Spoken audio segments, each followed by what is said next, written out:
경상도 어느 산골장터에서 바보라 불리던 총각 하나가 더덕한 보자기를 팔러 나왔다가 사람들 앞에서 크게 망신을 당했습니다. 모두가 그를 비웃던 순간 젖은 흙이 묻은 치마를 입은 젊은 여인이 사람들 사이로 걸어 나왔습니다. 잠깐, 그게 어딜 봐서 한냉이요.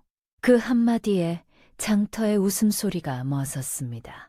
그때까지만 해도 아무도 몰랐습니다. 여인이 품에 꼭 끌어안고 있던 낡은 보찜 하나가 머지않아 이 고을에서 가장 높은 대문을 흔들게 될 줄은. 그리고 모두가 비웃던 그 바보 총각의 손에 훗날 누구도 예상하지 못한 마지막 한 수가 쥐어지게 될 줄은.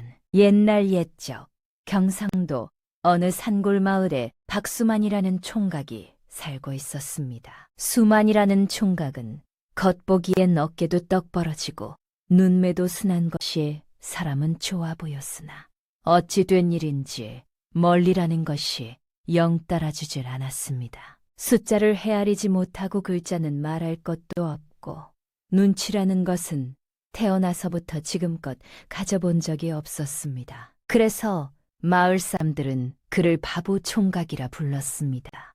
하나, 둘, 다음은 뭐냐고 물으면 저게 오 아니냐며 희죽 웃어버리는 수만이 어린 꼬마들까지 깔깔대며 놀리는데도 수만이는 그저 배시시 웃기만 하였습니다. 그런데 말입니다. 수만이가 처음부터 그랬던 건 아니었습니다. 수만이가 10살 무렵이었습니다. 아비가 그를 데리고 마을 서당 훈장 어른 앞에 무릎을 꿇었습니다. 가진 것은 없지만 아이만큼은 글 좀 가르쳐 달라고 아비는 이마를 바닥에 대고 간청하였습니다. 훈장 어른은 수만이를 한참 들여다보다가 붓을 건네주었습니다. 천자문 첫 줄을 따라 써보거라. 하늘천. 수만이는 혀를 살짝 깨물고 온 힘을 다해 붓을 잡았습니다. 그런데 손이 말을 듣질 않았습니다. 획이 삐뚤어지고 종이 위에 먹물 방울이 뚝뚝 떨어지고 아무리 눈으로 보고 따라하려 해도 손과 멀리가 따로 놀았습니다. 훈장 어른이 눈살을 찌푸렸습니다. 허, 이놈은 글을 배울 그릇이 못 되는구나. 데려가게. 아비는 아무 말도 못하고 수만이 손을 잡아 끌었습니다. 마당을 나서는데 등 뒤에서 훈장 어른의 목소리가 들렸습니다. 몸이나 튼튼하니 일꾼으로 쓰면 되겠지. 글 배울 팔자가 따로 있는 법이야. 그날 이후 수만이는 다시는 붓을 잡으려 하지 않았습니다. 마을 어귀 공터에 나붙은 방문을 볼 때마다 수만이는 발걸음을 멈추었습니다. 사람들이 몰려들어 고개를 끄덕이며 뭔가를 읽는데 수만이에게는 그것이 그저 검은 점들의 나열일 뿐이었습니다. 무슨 말이요? 하고 물으면 사람들은 피식 웃으며 지나쳤습니다. 알아서 뭐하게, 너는 몰라도 돼. 수만이는 그럴 때마다 고개를 긁적이며 웃었지만 그 웃음 뒤에 무엇이 있는지는 아무도 들여다보려 하지 않았습니다. 수만이는 병든 아비와 단둘이 살았습니다. 낡아빠진 초가집에 기대어 겨우 입에 풀칠하며 하루하루를 이어갔습니다. 여름부터 가을까지는 더덕을 캐고 말려 장에 내다 팔았고 겨울이 들면 품을 팔아 남의 집 일손을 거들었습니다. 아무리 바보라 해도 수만이는 몸쓰는 일에 있어서는 남부럽지 않았습니다. 편이약밭 아래서도 낯질은 척척, 지게도 10단쯤은 거뜬히 졌습니다. 누가 부탁한 일이면 끝까지 하고야 말았습니다. 빛을 덜 받아도 불편하지 않았습니다. 다만 글을 몰랐고 셈을 몰랐고 그래서 세상은 그를 바보라 불렀습니다. 아비는 땀에 절은 수만이를 멍하니 바라보다가 담뱃대를 만지작거리며 혼잣말처럼 중얼거렸습니다. 저놈을 어쩌면 좋을꼬. 나 죽고 나면 저놈 밥은 누가 챙겨주나. 그날도 아침부터 벼약볕이 내리채고 있었습니다. 며칠 전 텃밭 돌담에 발이 헛디뎌 넘어진 뒤로 아비는 허리를 제대로 쓰지 못하고 있었습니다. 그런 아비가 뒤란 대돌 위에 걸터 앉은 채 수만이 등에 맨 지게 위에 더덕 보자기를 얹으며 말하였습니다. 수만아, 아비 없이도 장사 잘하고 올 수 있겠냐. 지금쯤 나가야 사람도 많고 자리도 좋지. 수만이는 굵직한 손으로 지게끈을 고쳐매더니 활짝 웃으며 대답하였습니다. 아유, 걱정 마셔요, 아버지. 지가 잘 팔아올게요. 아비는 말없이 고개를 끄덕였지만 눈빛은 불안함을 감추지 못하였습니다. 아비가 100번을 당부해도 수만이는 늘 그렇듯 제멋대로였습니다. 길가에 노루 새끼만 보여도 어이구 오랜만이네 하며 초그려 앉아 인사하고 계곡을 건너다 피람이랑 눈 마주치면 따라가느라 길을 잃기 일쑤였습니다. 장터에 도착하면 자리 잡기보다는 먼저 메밀묵 굽는 노점부터 기웃거렸습니다. 이날도 수만이는 지게를 메고 터벅터벅 장터를 향하였습니다. 지게끈은 어깨에 쑥 파묻히고 땀은 이마를 타고 턱끝까지 흘러내렸습니다. 장터 어귀에 도착하자마자 지게를 내려놓으며 외쳤습니다. 이거 더덕이에요. 아주머니, 뿌리가 아주 실하니께 한번 보고 가셔요. 수만이는 장터 평상구석에 더덕 보자기를 내려놓고 멋쩍게 웃었습니다. 해는 멀리 위로 이글거렸고 사람들은 오고 가며 흥정을 벌였지만 수만이는 어찌할 줄을 몰랐습니다. 값을 얼마쯤 불러야 할지, 흥정이란 걸 어떻게 하는 건지, 손님은 어떻게 맞아야 하는 건지도 도무지 감이 오질 않았습니다. 그렇게 우두커니 서 있던 수만이 앞에 중년 사내 하나가 어슬렁 다가왔습니다.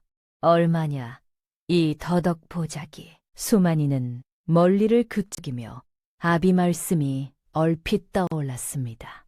한냉이요. 이거 한냉이에요. 사내는 눈을 가늘게 뜨더니 주머니에서 엽전 몇 땡을 꺼내 툭수만이 손에 쥐어 주었습니다. 옛다, 이거나 받아라. 여기 한냉이다. 수만이는 아무 의심도 없이 그것을 덥석 받아들고 두 손으로 꼭 쥐인 채 고개를 연신 끄덕였습니다. 아효, 고맙습니다. 주변 사람들이 쑥덕거렸습니다. 저러니까 바보라는 거지. 뭐 어차피 셈도 모르는 놈인데. 웃음소리가 번졌습니다. 그때였습니다. 등 뒤에서 또렷하고 서슬퍼런 여인의 목소리가 날아왔습니다. 잠깐, 그게 어딜 봐서 한냉이요. 웃음이 뚝 끊겼습니다. 여인의 목소리에 장터 사람들이 일제히 고개를 돌렸습니다. 자리엔 허름한 치마 끝에 흙이 묻은 젊은 여인이 더덕 보자기 앞에 떡하니 서 있었습니다. 반듯하게 생긴 얼굴이었으나 표정은 싸늘하고 말투는 똑 부러졌습니다. 이만한 더덕꾸러미를 역전 몇 띠 주고 사겠다니. 그게 사람 양심이요. 원래 시세가 그런겨. 하며 사내가 어색하게 웃으며 발을 빼려 하자 여인은 더덕 보자기를 손끝으로 툭툭 두드리며 말하였습니다. 불이 굵기 좀 보시오. 속살도 꽉 잡고 껍질 다드는 것도 봐. 분명 한냉이라 하였거늘 고작 몇 딘 쥐어주고 얼버무릴 셈이요. 사내는 말문이 막힌 듯 꿀꺽침을 삼키더니 마지못해 주머니를 뒤적여 엽전 한 꾸러미를 꺼냈습니다. 여인은 말없이 그것을 받아 수만이의 손에 툭 쥐어주었습니다. 그러고는 그 중년 사내를 똑바로 노려보며 한마디 던졌습니다. 농사 짓는 사람 우습게 보지 마시오. 숫자 모른다고 사람 속이는 게 그게 더 부끄러운 짓이지요. 장터가 조용하였습니다. 아까 웃던 사람들이 슬그머니 고개를 돌렸습니다. 수만이는 손에 엽전 꾸러미를 꼭 쥐인 채 눈을 동그랗게 뜨고 말없이 여인을 바라봤습니다. 아이고, 참말로 고마워요. 말을 들은 여인은 잠시 그를 바라보다가 입꼬리를 살짝 올리며 말하였습니다. 다음엔 속지 마시오. 더덕값은 꼭 한 냉이에요. 그 말 한마디를 남기고 여인은 말없이 장터 골목 사이로 휙 사라졌습니다. 수만이는 멀어져가는 그녀의 뒷모습을 한참이나 바라보았습니다.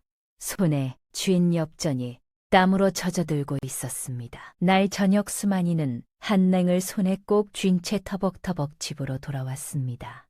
아비 앞에 엽전 꾸러미를 조심스레 내밀었습니다. 아버지, 이거 받으셔요. 오늘 더덕판 돈이구만요. 아비는 두 눈이 휘둥그레졌습니다. 하우, 진짜 한냉이로구나. 수만이는 어색하게 웃으며 뒷머리를 긁적였습니다. 사실 그게 지가 한 건 아니고요. 그냥 도와준 분이 있었쇼. 치마 끝에 흙 묻은 부인이었는디요. 말이 참 씩씩하고 눈이 참 맑더라고요. 아비는 담뱃대를 한번 툭 털며 말하였습니다. 그런 사람한테 감사 인사는 했느냐. 수만이는 고개를 끄덕였다가 다시 극적였습니다. 했는디 그냥 가버리셨어요. 아비는 말없이 땀으로 젖은 수만이 멀리를 천천히 쓰다듬었습니다. 며칠 뒤 수만이는 또 장에 다녀오는 길이었습니다. 하늘은 잿빛으로 눌려 있었고 금방이라도 쏟아질 것 같은 먹구름 아래 장대비가 쏟아졌습니다. 길은 질컥이고 어깨는 빗물에 절은 채 터벅터벅 걷던 수만이는 장터 끝 허름한 처마 밑에서 보찜을 꼭 껴안은 여인 하나를 보게 되었습니다. 비에 홀딱 젖은 채 담벼락에 기댄 얼굴은 핏기 하나 없이 창백하였습니다. 눈도 초점 없이 흔들리고 있었습니다. 입술이 파랗게 질려 있었습니다. 수만이는 눈을 찌푸리며 다가가다가 순간 두 눈이 휘둥그레졌습니다. 그날 그 부인 아니요. 더덕값 도와주셨던 그분 맞죠? 아니 여기서 왜 이러고 계셔요? 여인은 천천히 고개를 들었지만 입술만 파르르 떨릴 뿐 소리는 겨우겨우 나왔습니다. 갈 데가 없어서요. 며칠째. 수만이는 목이 턱 막혔습니다.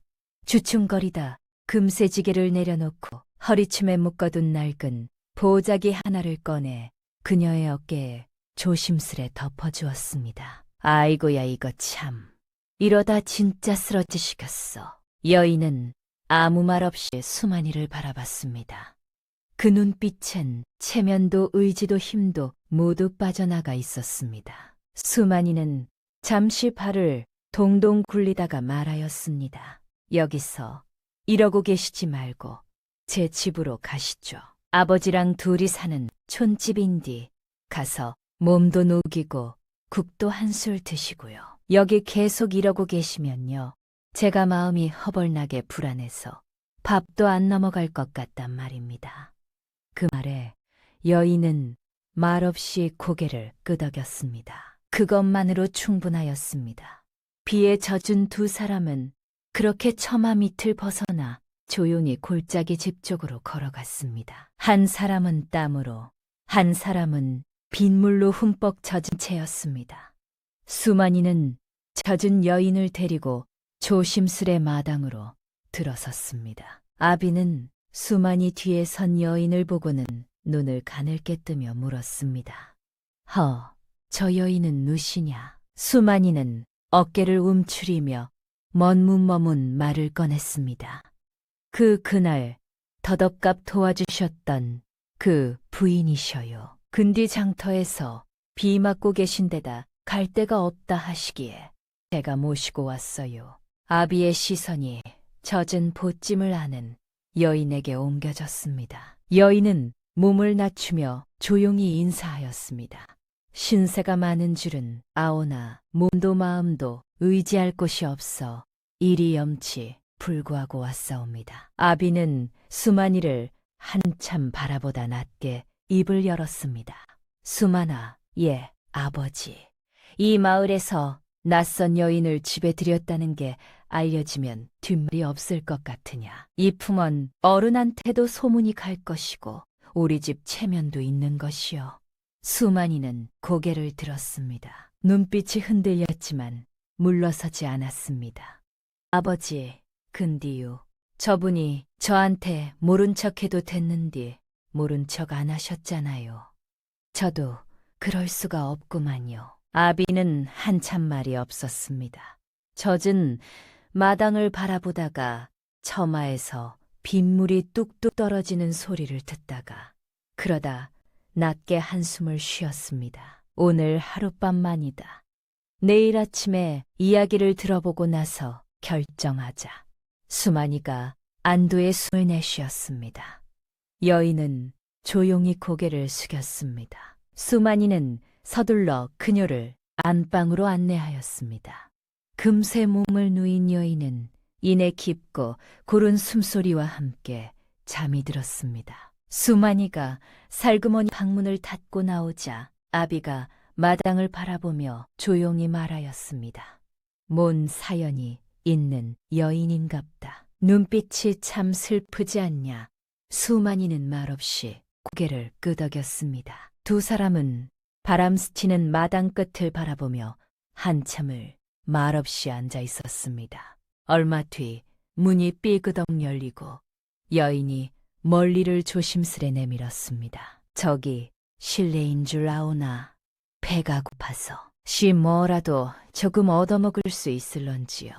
그 말에 아비와 수만이는 서로 얼굴을 마주보고 말도 없이 벌떡 일어나 부엌으로 향하였습니다. 두 사람은 냉기 도는 솥단지 앞에 앉아 쌀을 씻고 잠을 풀고 말없이 국을 끓였습니다. 얼마 뒤 단출하지만 따끈한 밥상이 차려졌습니다. 여인은 말없이 수저를 들더니 정신없이 밥을 먹기 시작하였습니다. 한 공기, 두 공기, 그리고 세 공기째 숨도 쉬지 않고 밥을 털어넣던 그녀는 겨우 수저를 내려놓고 고개를 살짝 숙이며 말하였습니다. 죄송하옵니다. 사실은 며칠을 굶었습니다. 아비가 낮은 목소리로 물었습니다. 무슨 사연이 있는 게요? 여인은 천천히 고개를 들었습니다. 잠시 눈을 감았다가 입을 열었습니다. 저는 윤씨라 하옵니다. 제 이름은 옥년이라 하옵니다. 이웃 고을 최주부댁 며느리로 시집온 지 올해로 12년이 되었습니다. 그리고 잠시 말이 멎었습니다. 옥년의 눈빛이 먼 곳을 보는 것처럼 흔들렸습니다. 기억이 떠오르는 것 같았습니다. 시어머니가 마당에 보찜을 내던지던 날 아침이었습니다. 당장 나가거라. 소리가 아침 안개 속에 퍼졌습니다. 마당 한쪽에 소실이 서 있었습니다. 배가 살짝 불러온 소실은 차가운 눈으로 옥년을 바라보고 있었습니다. 남편은 방 안에 있었습니다. 문은 닫혀 있었습니다. 계집종들이 담벼락 옆에 일렬로 서서 고개를 숙였습니다. 아무도 나서지 않았습니다. 시어머니가 옥년 앞에 바짝 다가서며 말하였습니다. 아이 하나 못 낳은 여자가 무슨 나드로 이 집 문턱을 넘느냐. 씨도 못 받는 것이 밥이 아깝지도 않으냐. 옥연은 그 말을 들으며 보찜을 들었습니다. 보찜이 무거웠습니다. 12년이라는 세월이 다 해서 보찜 하나였습니다. 옥련이 눈을 내리깔며 말을 이었습니다. 차마 친정에도 이 꼴로는 갈 수 없었습니다. 수치라 여긴 겁니다. 그래서 최주부댁 좀 먼 친척댁에 잠시 신세를 졌는데 처음엔 방 하나를 내어주셨습니다. 그런데 이 주가 지나자 일을 시키기 시작하셨어요. 빨래, 밥, 청소, 종처럼. 그것도 참고 있었는데 어느 날 그 집 어른께서 말씀하셨습니다. 우리도 사정이 있으니 이제 다른 곳을 알아보는 게 좋겠다고. 그날이 오늘이었습니다. 방 안이 조용해졌습니다. 비 소리만 처마에서 고르게 떨어졌습니다. 아비는 팔짱을 낀 채 그녀의 얼굴을 가만히 바라보다 천천히 고개를 끄덕였습니다. 마음고생이 참 많았겠구만. 이 집까지 오게 된 것도 결국은 다 인연이라 해야지. 방 하나 비어 있어 주위 피할 자리는 되니 때 되면 나가셔도 좋고 그 전까진 부담 갖지 말고 편히 계시게. 수만이가 더듬더듬 말을 꺼냈습니다. 저희 집이 허름하긴 해도 따숩긴 하니까 맘 놓고 계셔도 괜찮아요. 옥녀는 조용히 고개를 숙였습니다. 감사합니다. 두 분 은혜 잊지 않겠습니다. 다음 날 아침 아비는 마루에 앉아 옥년을 마주 보았습니다. 여기 계시는 동안 이 마을 사람들한테 신분과 사연이 알려지면 뒷말이 생길 것이오. 그걸 감당할 수 있겠소. 옥년이 눈을 들었습니다. 어차피 숨길 수 있는 처지가 아닙니다. 다만 두 분께 누가 되지 않도록 처신하겠습니다. 아비는 고개를 끄덕였습니다. 그러면 됐소.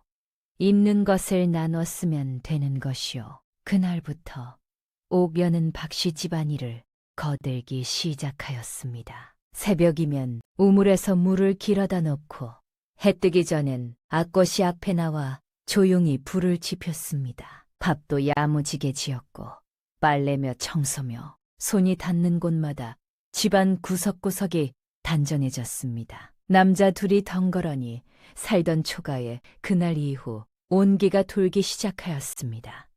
장날이 되면 옥녀는 수만이와 함께 장에 나갔습니다. 수만이가 앞장서면 옥년이 뒤에서 빠뜨린 게 없나 챙겼습니다. 장에 도착하면 수만이는 여느 때처럼 멋쩍게 웃기 바빴지만 옥년은 정확히 값을 부르고 장꾼들과도 척척 말을 주고받았습니다. 예전엔 맞는 값도 못 불렀는데 이제 옆에서 누가 말도 해주고 참 든든하구만요. 수만이가 수줍게 웃으며 말하자 옥년은 눈을 한번 맞추더니 작게 웃으며 말하였습니다.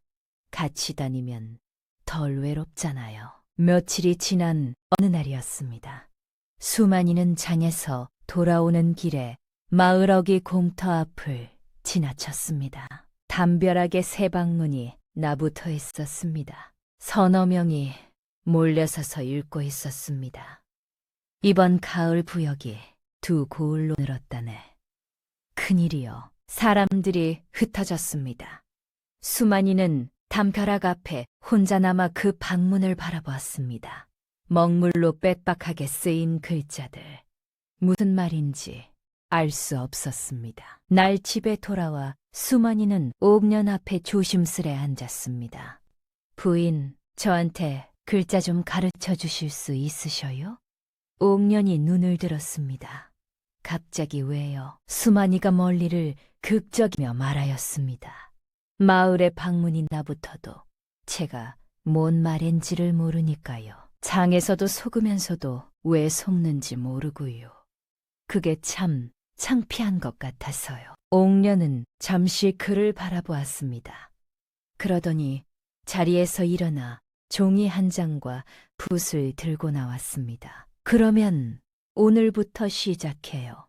마루 끝 평상 위에 종이와 붓을 펴놓고 두 사람이 나란히 앉았습니다. 옥년은 가장 쉬운 글자부터 하나하나 짚어주었습니다. 이게 하나 일자예요. 이게 둘 이자고요. 수만이는 붓을 잡았습니다. 손이 살짝 떨렸습니다. 10살 때 훈장 어른한테 쫓겨나던 그날이 어디선가 건드려졌습니다. 획이 삐뚤어졌습니다. 종이 귀퉁이에 먹물이 번졌습니다. 수만이는 붓을 내려놓으려 하였습니다. 그때 옥년이 말하였습니다. 틀려도 괜찮아요. 다시 쓰면 됩니다. 수만이는 멈추었습니다. 틀려도 괜찮다는 말을 글자를 두고 누군가에게 처음 들어보는 날이었습니다. 손에 힘이 다시 들어왔습니다. 수만이는 붓을 다시 잡았습니다. 며칠이 지났습니다. 종이 위에 또박또박 자기 이름 석자가 얹혔습니다. 박수만. 옥년이 조용히 이름을 읽어주자 수만이는 귀까지 붉어져서는 종이를 품에 꼭 껴안았습니다. 이거 절대 안 버릴랍니다요. 옥련은 그 모습을 바라보다가 눈가를 살짝 적셨습니다. 수만이는 눈치채지 못하였습니다. 어느 날이었습니다. 수만이는 평상에서 혼자 글자 연습을 하고 있었습니다. 옥년이 우물가에 나간 사이였습니다. 연습지 사이에 작은 종이 한 잔이 끼어 있는 것을 발견하였습니다. 처음엔 그냥 지나치려 하였습니다. 그런데 막 배운 글자 몇 개가 눈에 걸렸습니다. 최, 부, 그리고 옥년이라는 글자. 수만이는 천천히 종이를 펼쳤습니다. 모르는 글자가 더 많았지만 아는 글자들을 더듬더듬 짜 맞추자 대충의 내용이 보이기 시작하였습니다. 옥년이 머무는 곳을 알아냈으니 돌아오라는 뜻이었습니다. 최주부댁에서 보낸 것이었습니다. 수만이는 한참 그 종이를 들여다보았습니다. 조용히 제자리에 두었습니다. 우물에서 옥년이 돌아왔을 때 수만이는 아무 일 없는 듯 붓을 짚고 있었습니다. 그러나 그날 이후 수만이는 글자를 2배로 열심히 배우기 시작하였습니다. 눈빛이 달라졌습니다. 더 이상 그냥 배우는 게 아니었습니다. 꼭 알아야 하는 이유가 생겼습니다. 한편 마을 장터에서는 수많이 변화를 두고 말들이 오갔습니다. 오씨 안악이 고개를 절레절레 저으며 말하였습니다. 세상에 수만이가 계산도 하고 글도 쓴데 옆에 있던 여인이 눈을 동그랗게 뜨고 맞장구를 쳤습니다. 참말이요. 세상에 별일 다 있구먼. 근데 저기 수만이 옆에 앉은 여인 말이여. 최주부댁 며느리였댄다. 12년을 지내도 애 하나 못 낳았다고 내쫓겼다더만 오갈 데 없어 떠돌다가 결국 수만이네 집에 얹혀 살게 됐다자녀. 부인이 글자고 숫자고 가르쳐줬댔다. 그래서 바보 수만이가 사람이 달라졌구먼. 말을 듣던 오견은 손에 들고 있던 잔바구니를 꼭 쥔 채 말없이 자리를 털고 일어났습니다. 수만이가 허둥지둥 뒤따르자 옥견은 고개만 살짝 돌린 채 얇은 미소를 지었습니다. 곧 해가 지겠어요. 그날 저녁 두 사람은 말없이 밥상을 마주하였습니다. 숟가락 소리만 조용히 울리던 방 안에서 수만이가 밥을 한술 뜨다 말고 중얼거렸습니다. 사람들 말 너무 신경 쓰지 마요. 그리고 한마디를 더 얹었습니다. 그런 말 하는 사람들 앞에서 저는 부인이 제 지분인이라고 말할 겁니다. 옥련은 잠시 그를 바라보다가 조용히 말하였습니다. 그 말 참 고맙습니다. 방 안등잔불 아래 두 사람의 그림자가 나란히 흔들리고 있었습니다. 며칠 뒤 장터에서 오씨안악이 또 수군거리기 시작하였습니다. 수만이가 바로 돌아섰습니다. 우리 집에 계시는 부인 말씀이신가요? 그분이 없었으면 저는 장터에서 돈을 떼이고 끝났을 거예요. 그런 분한테 그러시면 안 되지요. 오씨안악이 말문이 막혔습니다. 수만이는 그냥 걸어갔습니다. 옥년은 그 뒷모습을 바라보다가 고개를 숙였습니다.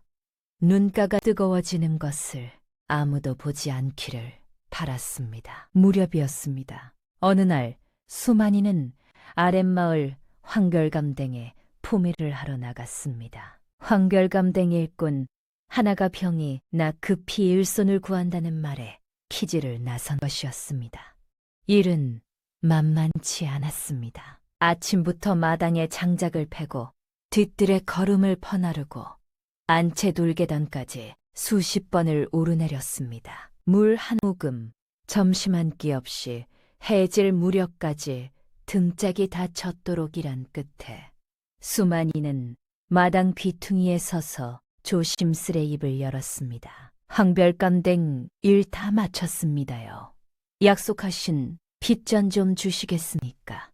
그 말에 황별감이 부채를 탁 접으며 귓가엔 코웃음이 먼저 흘렀습니다. 넌 그 바보 수만이 아니더냐. 글자도 숫자도 모르는 놈이 무슨 빚전을 받겠다고. 갯대 있던 하인 하나가 깔깔 웃으며 거들었습니다.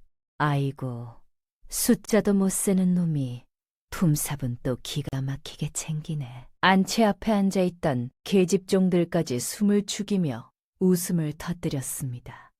황별감은 한껏 비웃으며 찻잔을 탁 내려놓았습니다. 야, 저놈 웃옷 벗겨서 마당에 세워놔라. 거지 같은 놈한테는 손에 쥔 빚전보다 그 입부터 다스려야 할 게다. 하인이 눈을 번뜩이며 다가왔습니다. 옷을 벗기려 손을 확 뻗으려는 순간 수만이가 벌떡 일어섰습니다. 더는 움츠린 수만이가 아니었습니다. 그 눈빛은 예전처럼 멍하니 웃던 눈이 아니었습니다. 이봐요. 나는 지금 글자도 알고 숫자도 셀 줄 아는 사람이요. 하인의 손이 멈칫하였습니다. 황별감은 부채를 내리며 이마를 좁혔습니다. 수만이는 허리를 곧게 펴고 헐렁한 도롱이에 묻은 먼지를 툭툭 털며 또박또박 말하였습니다. 오늘 아침 해 뜨기 전부터 마당 쓸기, 뒤뜰걸음 네 짐, 장작 두 지게, 약조하신 빚전은 분명 엽전 두 냉이었어. 황별감이 인상을 구겼습니다. 수만이는 물러서지 않았습니다. 그전엔 바보였는지 몰라도 지금은 아니요. 말장난으로는 못 속이실 것이요. 마당 안이 조용해졌습니다. 아까 웃던 계집종들이 서로 눈을 마주쳤습니다. 하인들도 주춤거렸습니다. 저게 정말 수만이 맞아 하는 말이 누군가 입안에서 맴도는 것 같았습니다. 황별감은 이를 꽉 물며 팔짱을 끼고 천천히 명을 내렸습니다. 가져와라, 돈. 잠시 뒤 하인이 엽전 두 냉을 조용히 건넸습니다. 수만이가 엽전을 받아들더니 또박또박 말하였습니다. 종이 한 장 주시지요. 받았다는 글을 제가 손수 써두겠습니다. 그 말에 계집종도 하인들도 숨을 죽였습니다. 그때야 사람들은 알았습니다. 눈앞에 이 사내가 예전의 바보 수만이가 아니라는 것을.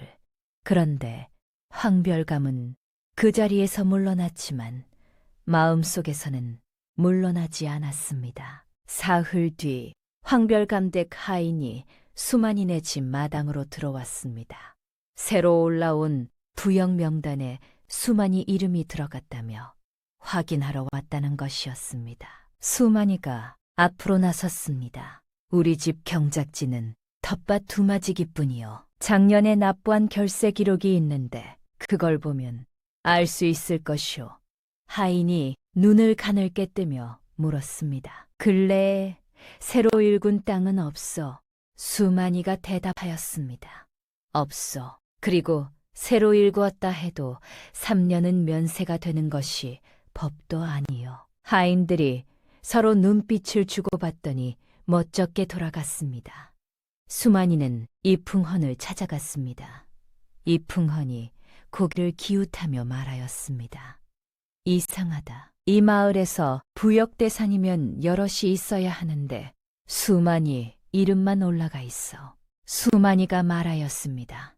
황별감이 넣은 것 같습니다. 이풍헌이 말하였습니다. 내가 관아향청에 확인해 볼 테니 그 전에는 아무데도 나가지 말아라. 며칠 뒤 이풍헌의 확인 결과 그 부역 명단은 정식 절차를 거치지 않은 것이었습니다. 이풍헌이 향청에 이해를 제기하자 수만이 이름은 명단에서 빠졌습니다. 향청에서는 누가 사사로이 명단에 손을 댔는지 따져 묻기 시작했습니다. 소문이 장터까지 퍼지자 황별감은 며칠 동안 사랑채 문 밖으로 나오지 않았습니다. 사람들은 그제야 알았습니다. 글자를 모르는 사람은 속일 수 있어도 기록을 남기는 사람은 함부로 밟을 수 없다는 것을. 그 뒤로 황별감은 수만이 쪽으로 하인을 보내지 않았습니다. 수만이 이름을 입에 올릴 때에도 예전처럼 바보라는 말을 붙이지 못했습니다. 어느 날 밤 아비는 나루 끝에 앉아있던 수만이를 조용히 불렀습니다. 수만아. 예, 아버지. 한참을 뜸들이던 아비가 턱을 어루만지며 입을 열었습니다. 저 옴년이 말이다. 벌써 이 집에 들어온 지도 한 해가 가까워 오는구나. 마음 곱고 살림도 야무지고 무엇보다 너한테 늘 다정하더구나. 그리고 저 사람이 너를 가르친 게 아니냐. 글자를 가르친 건 글자만 가르친 게 아닌 것 같다. 수만이는 고개를 푹 숙였습니다. 아버지, 지가 바보인 거 누구보다 아버지가 잘 아시잖아요. 그런 분이 저 같은 사람을 어떻게. 아비는 대꾸 대신 수만이 등을 한 번 툭 하고 가볍게 쳤습니다. 그래도 말이다. 마음이란 건 내가 먼저 내놓아야 들여다보게 되는 법이다. 그리고 저 여인이 얼마나 더 여기 있을 수 있을지는 모르는 일이야. 그날 밤 수만이는 오래도록 잠을 이루지 못하였습니다. 아이가 있든 없든 부인은 그 자체로 귀한 사람이다. 그 말이 마음속에서 맴돌았습니다. 아직 입 밖으로 꺼낼 용기는 없었지만 마음은 이미 정해진 것 같았습니다. 며칠 뒤였습니다. 수만이는 새벽부터 들판에 나갔습니다. 장롱 깊숙이 묻어두었던 새옷 한 벌을 꺼내 입었습니다. 들판을 걸으며 들꽃을 한 아름 꺾었습니다. 그 꽃을 품 안에 감추고 돌아와 옥년에게 말하였습니다. 부인, 저기 잠깐 냇가에 좀 다녀오시겠습니까? 옥련은 잠시 고개를 갸웃하였지만 말없이 그의 곁을 따라 걸었습니다. 냇가에 거의 다 왔을 때였습니다. 옥련이 걸음을 멈추더니 조용히 말하였습니다. 수만 씨, 저 드릴 말씀이 있어요. 수만이가 걸음을 멈췄습니다. 뭔가 이상한 느낌이 들었습니다. 옥련의 목소리가 평소와 달랐습니다. 옥련이 천천히 말을 이었습니다. 저 곧 여기를 떠나야 할 것 같아요. 얼마 전에 최주부댁에서 사람이 다녀갔어요. 저한테 온 편지였습니다. 돌아오라는 내용이었고 응하지 않으면 이 댁에 폐가 될 거라는 말도 있었어요. 그렇게 되기 전에 제가 먼저 떠나는 게 나을 것 같아서. 수만이는 잠시 발을 멈추었습니다. 그러다 품에서 꽃다발을 꺼냈습니다. 손끝이 떨리고 있었습니다. 저 그 편지 봤어요. 수만이가 말하였습니다. 옥년이 고개를 들었습니다. 아셨어요. 수만이가 꽃다발을 내밀었습니다. 알았어요.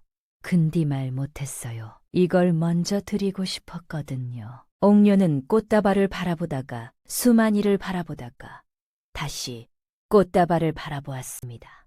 수만이가 입술을 꾹 깨물며 말하였습니다. 지가 평생 바보란 소리 들으며 살았는디요. 부인이 옆에 있어 주시고 하나하나 가르쳐 주시고 같이 웃어 주시고 하니까 제가 처음으로 사람 구실이란 걸 해보는 것 같아서요. 그래서 이제 저는 부인이 없으면 안 될 것 같은디요. 한숨처럼 멈춘 말끝 수만이는 고개를 푹 숙였습니다. 욕심일진 몰라도 부인을 보내기가 싫어요. 제가 곁에 있으면 안 되겠쇼. 옥련은 그 자리에 잠시 서 있었습니다. 그러다 조용히 물었습니다.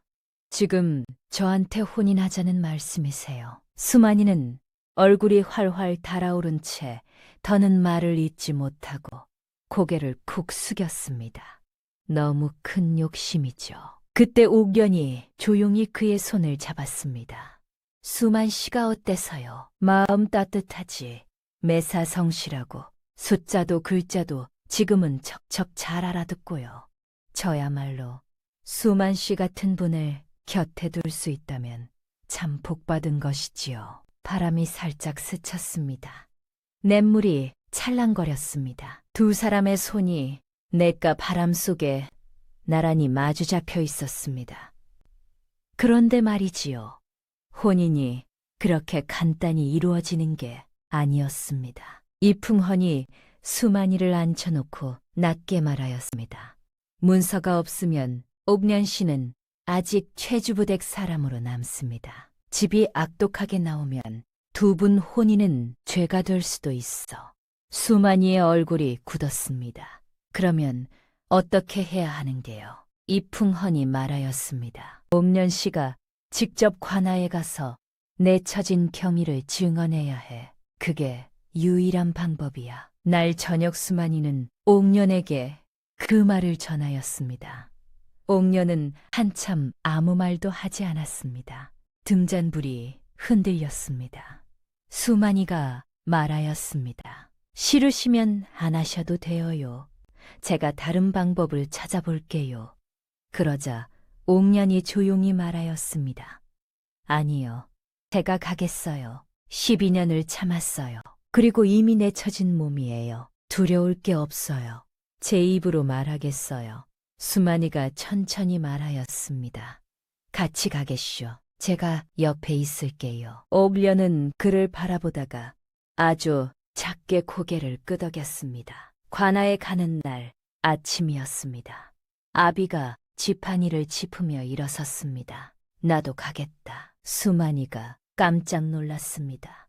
아버지, 허리가 아직 다 낫지 않으셨잖아요. 아비는 말하였습니다. 그래도 가겠다. 내 며느리 될 사람 일인데 내가 빠지면 되겠냐. 수만이 눈이 빨개졌습니다. 옥련은 고개를 숙였습니다.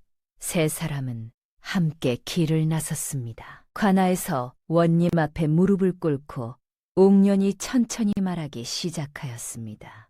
저는 윤옥련이옵니다. 최주부댁 며느리로 12년을 살아사옵니다. 시어머니께 종처럼 불임을 당하였고 남편은 소실을 들였으며 소실이 아이를 가지자 저는 보찜을 싸서 나가라는 말을 들었사옵니다. 날 아침 시어머니가 직접 방문을 열어 제치고 나가라 하셨습니다. 원님이 물었습니다.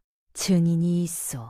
옥련이 대답하였습니다. 날 그 자리에 있던 계집종 감내가 지금도 최주부댁에 있사옵니다. 원님은 최주부댁에 사람을 보내 감내를 불러오게 하였습니다. 닷새가 걸렸습니다.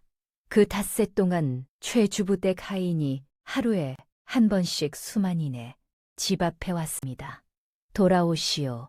체면을 생각하시오. 옥련은 매번 같은 말로 대답하였습니다.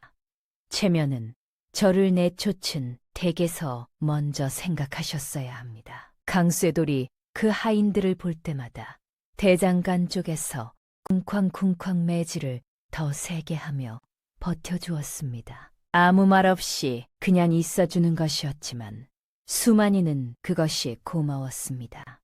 닷새 뒤 계집종 감가 관아에 나타났습니다. 감내는 무릎을 꿇고 떨리는 목소리로 말하였습니다. 그날 아침 마님께서 방문을 열고 나가라 하셨사옵니다. 제가 그 자리에 있었습니다. 원님이 판결을 내렸습니다. 최주부대의 주장은 사실과 다르다. 윤 씨는 내쳐진 것이 맞으며 이에 대한 공식 확인서를 발급하도록 한다. 확인서가 수만이 손에 들어왔습니다. 옥련은 눈물을 닦지 않고 그냥 서 있었습니다. 아비가 그 뒤에서 지팡이를 짚으며 말하였습니다. 자, 이제 됐다. 집으로 가자. 혼인 준비가 시작되었습니다. 이풍헌 어른이 중간에서 절차를 도와주었습니다. 강쇠돌은 집 안 낡은 문짝을 새로 달아주었습니다. 오시아낙은 혼례 전날 밤 떡 한 시루를 들고 왔습니다. 말이 없었지만 떡이 대신하였습니다.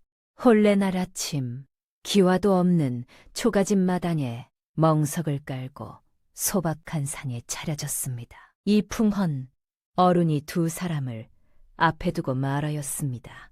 두 사람이 이 자리에서 혼인을 맺는다. 마을이 증인이 되었다.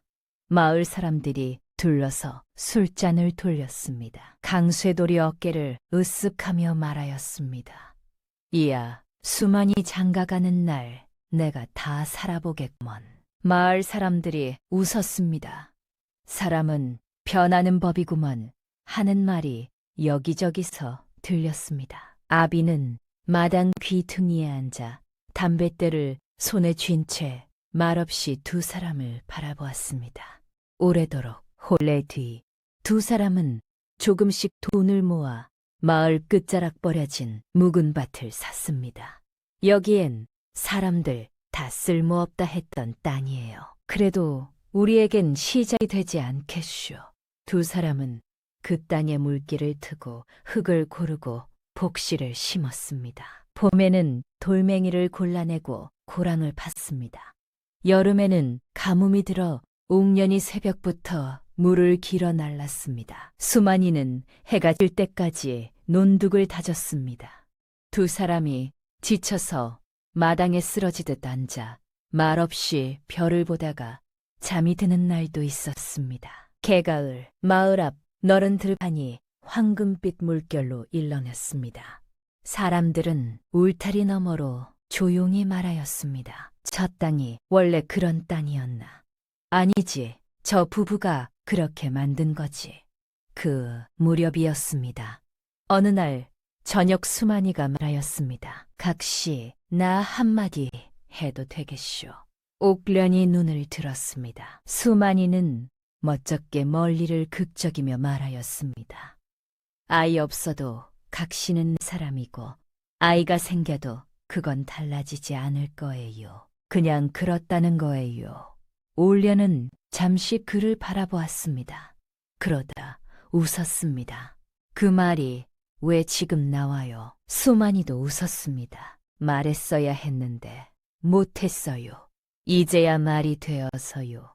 등잔불 아래 두 사람이 나란히 앉아 있었습니다. 어느 날 옥련이 문지방에 앉아 있다가 갑자기 입을 틀어막고 헛구역질을 하였습니다. 수만이가 달려왔습니다. 왜 그러슈? 어디 안 좋으신겨? 옥련은 조심스레 고개를 끄덕였습니다. 며칠 뒤 아랫마을 산파 할머니가 다녀갔습니다. 산파 할머니가 나오며 말하였습니다. 아이 생겼어. 수만이는 그 자리에 굳어버렸습니다. 그러다가 얼굴이 천천히 환해졌습니다. 방 안에 들어가자 옥련이 이불을 꼭 쥐고 앉아 있었습니다. 눈물이 줄줄 흘러내리고 있었습니다. 수만이는 무슨 말을 해야 할지 몰라서 그냥 옆에 앉았습니다. 그러다 조심스럽게 물었습니다. 슬프셔요. 옥련이 고개를 저으며 말하였습니다. 아니요. 그냥 저 같은 여인에게도 이런 날이 오는군 싶어서요. 아비가 마루에서 그 소리를 들었습니다. 아비는 말없이 일어나 마당으로 나갔습니다. 그리고 한참을 하늘을 보았습니다. 그 뒤부터 옥련의 배는 유난히 빠르게 불러왔습니다. 옷이 안하기 들여다보더니 눈이 휘둥그레졌습니다. 이거 하나가 아닌 것 같은데요. 산파 할머니가 다시 오더니 잠시 배를 살피다가 입을 틀어막았습니다. 오매 세상에 셋이에요. 셋. 방 안이 한동안 조용해졌다가 갑자기 시끌벅적해졌습니다. 수만이는 그 자리에 주저앉았습니다. 아비는 담뱃대를 들고 있다가 그냥 내려놓았습니다. 아비는 그날 밤 장독대 앞에 정화수 한 그릇을 떠놓고 무릎을 꿇었습니다. 두 손이 가늘게 떨렸습니다. 삼신할머니, 이 아이들을 잘 받아주셔요. 어미도 건강하게 해주셔요. 오래도록 그 앞에 앉아 있었습니다. 개 겨울 첫눈이 내리던 밤, 옥련은 진통을 시작하였습니다. 산파 할머니가 불려왔습니다. 수만이는 마루에 앉아 방문을 바라보며 꼼짝도 못하였습니다. 아비가 그 옆에 앉아 담뱃대를 쥐었다 놓았다 하였습니다. 밤이 깊어졌습니다. 그리고 첫 번째 울음소리가 터졌습니다. 두 번째 울음소리. 산파 할머니가 방 안에서 외쳤습니다. 셋 다 건강해요. 수만이는 그 자리에서 고개를 숙였습니다. 눈물이 마루 판자 위로 떨어졌습니다. 방문이 열렸습니다. 오시아나기 아이 하나를 들고 나왔습니다. 그 뒤로 또 하나, 또 하나. 수만이는 떨리는 손으로 아이를 받아들었습니다. 작고 뜨겁고 빨간 얼굴. 수만이는 그 얼굴을 내려다보다가 어쩔 줄 몰라 웃기만 하였습니다. 그런데 말입니다. 행복한 소식은 멀리까지 퍼지는 법이고 그 소식이 뜻밖의 곳에 닿기도 하는 법입니다. 새쌍둥이 소식이 이웃 고을에 퍼지는 데는 열흘이 채 걸리지 않았습니다. 그리고 그 소식은 최주부 댁에도 닿았습니다. 어느 날 오후 수만이네 마당으로 말 한 피를 탄 하인이 들어왔습니다. 최주부 댁에서 왔다고 하였습니다. 수만이가 마당에 서서 물었습니다. 무슨 일이요? 하인이 말하였습니다. 최주부 어른께서 전하라 하셨습니다. 하인이 입을 열었습니다.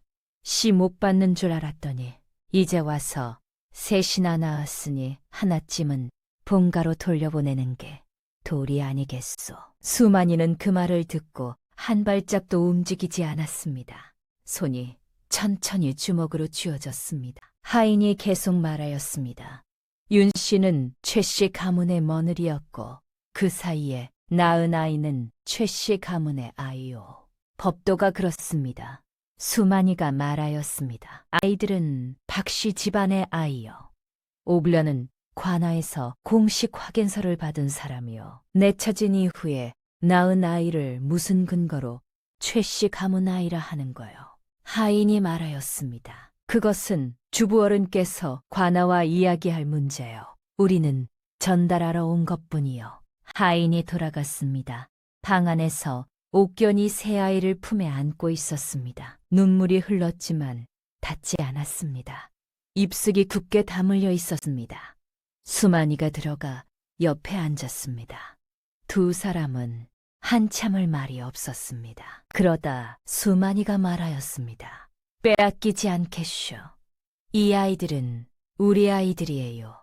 내가 끝까지 싸울게요. 옥년이 수만이 손을 꽉 잡았습니다. 다음 날 수만이는 이풍헌을 찾아갔습니다.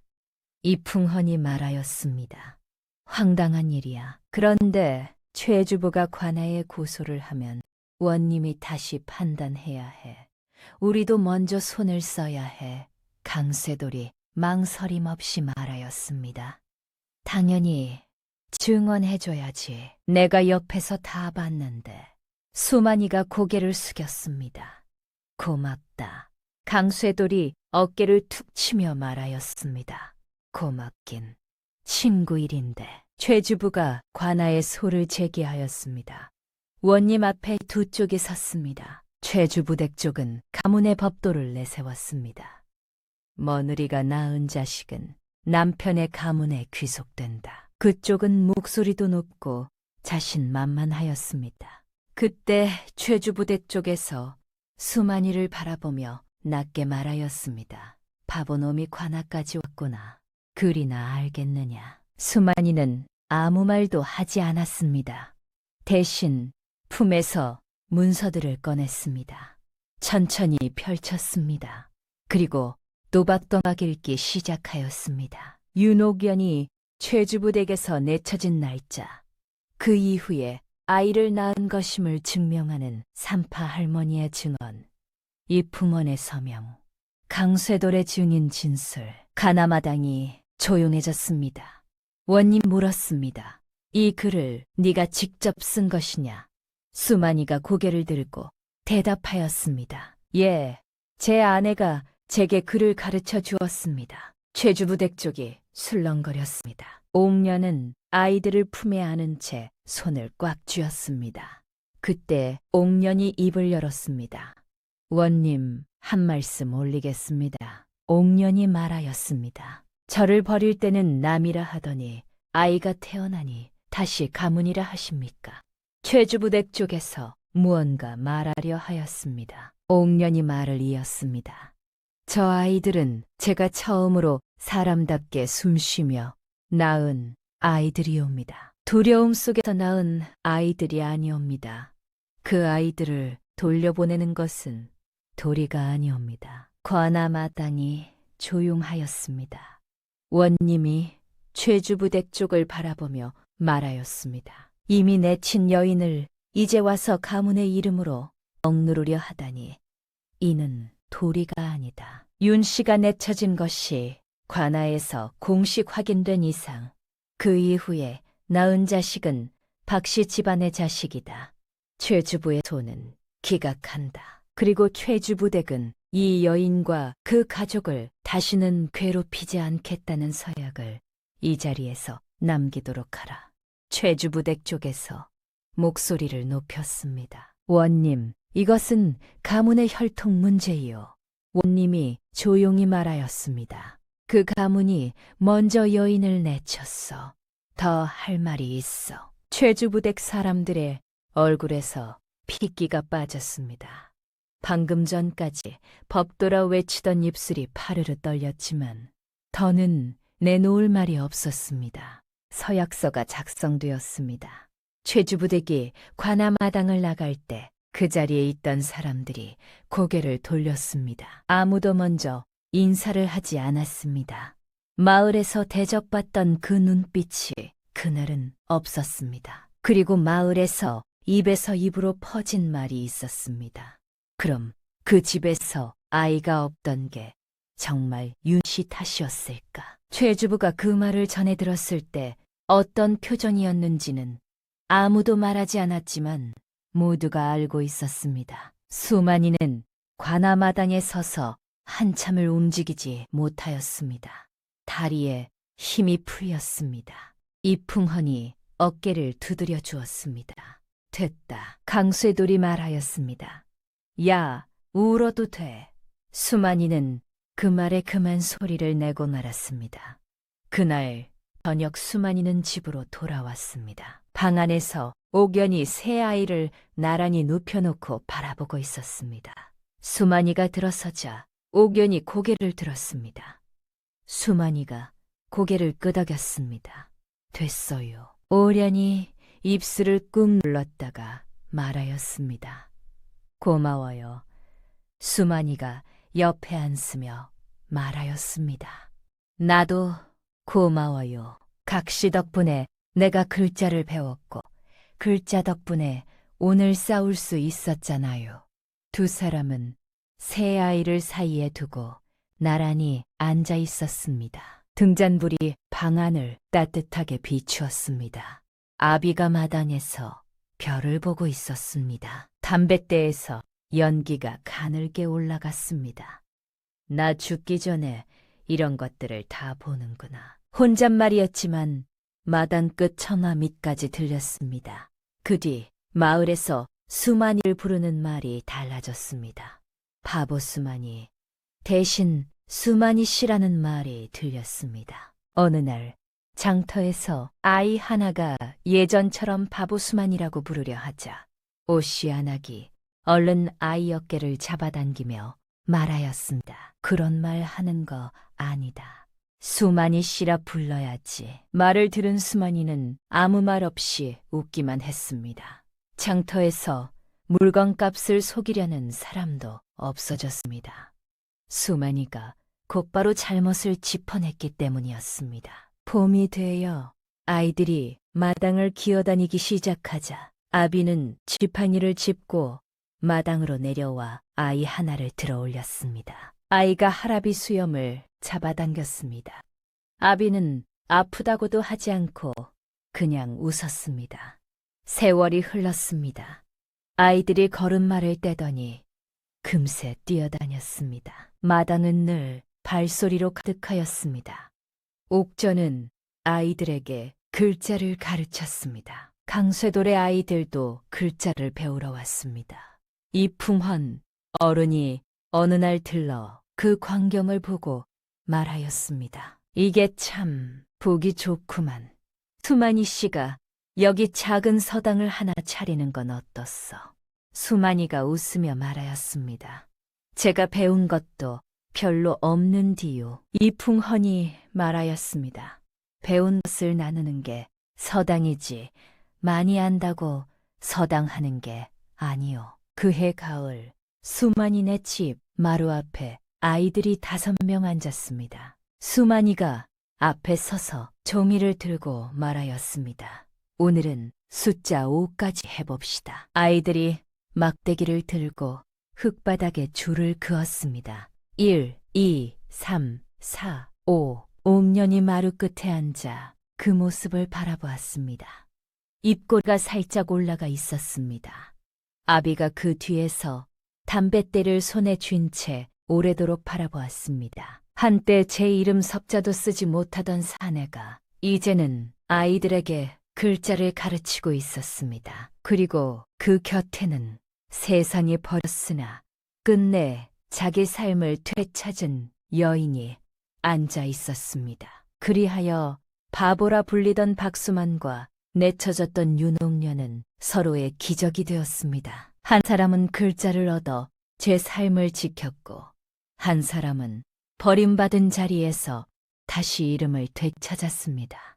그렇게 두 사람은 행복하게 오래오래 살았습니다.